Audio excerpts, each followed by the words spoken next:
Alright, this video is going to show you how to do landed cost based off weight. So first I want to look up an item just to show you that we've never purchased any. So I'm going to go to item transactions and I'm going to type in a number 6A379. Hit OK.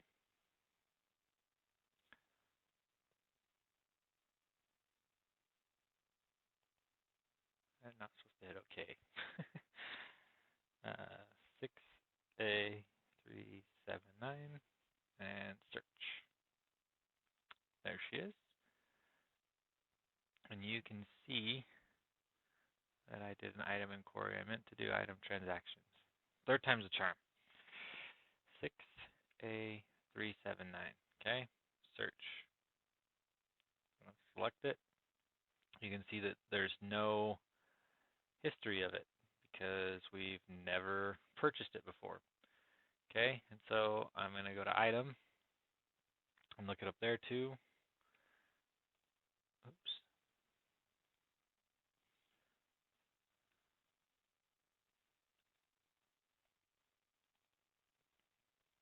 You can see that our current cost is $124,315.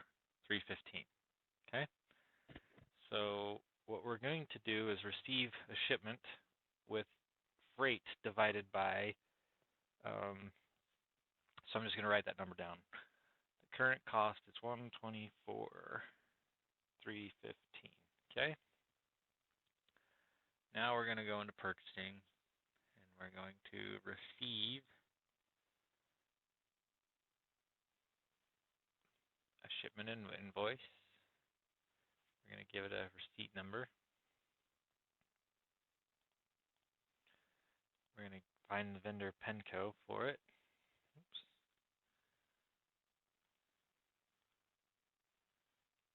PENCO. And then we're going to auto receive. I'm going to look for a purchase order that I already know has this on it. It's 5401. So we're going to scroll down and find 5401. Okay. And as you can see, my item number is right here. So I'm going to hit mark all and receive.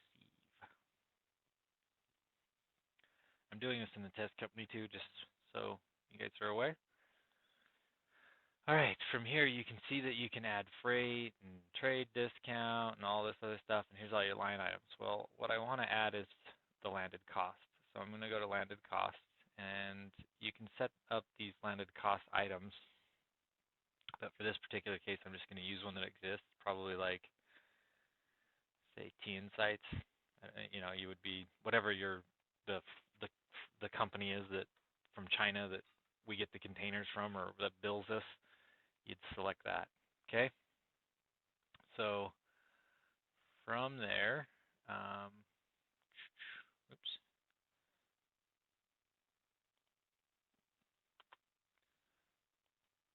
Scroll down, hit select. Okay. So now here's the part where you can do it by weight.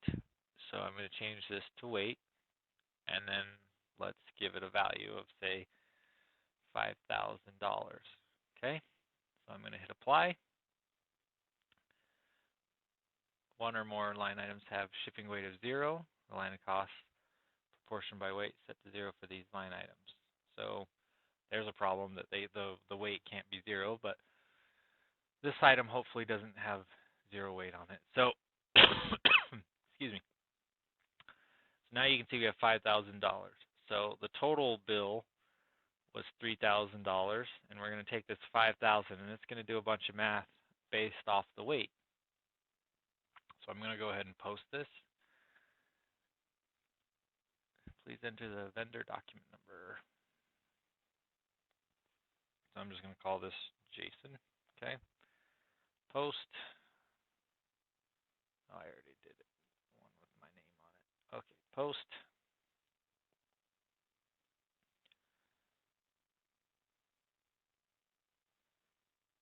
So that 5,000 is going to divide among all the items on the order, and obviously it's going to be super high. I'm doing that on purpose because this PO is from Pendeco and only has a few. If we did a China PO, it would divide it among a bunch of them. But I'm just wanting to show you that it actually worked.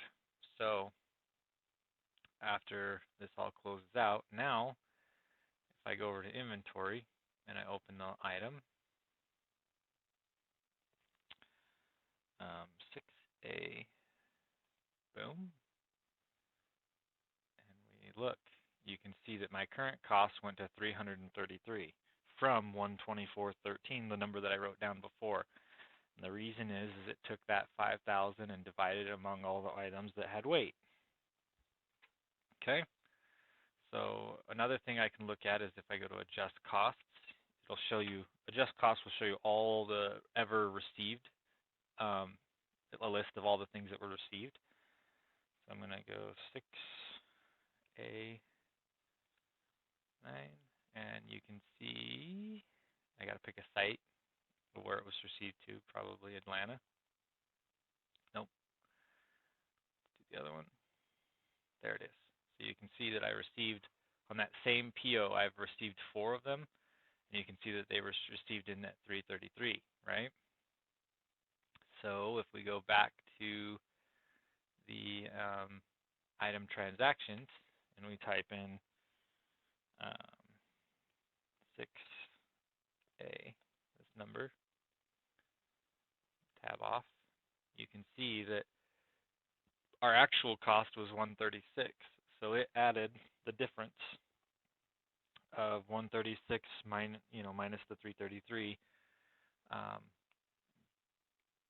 That's the where it went ahead and threw in the freight for the cost.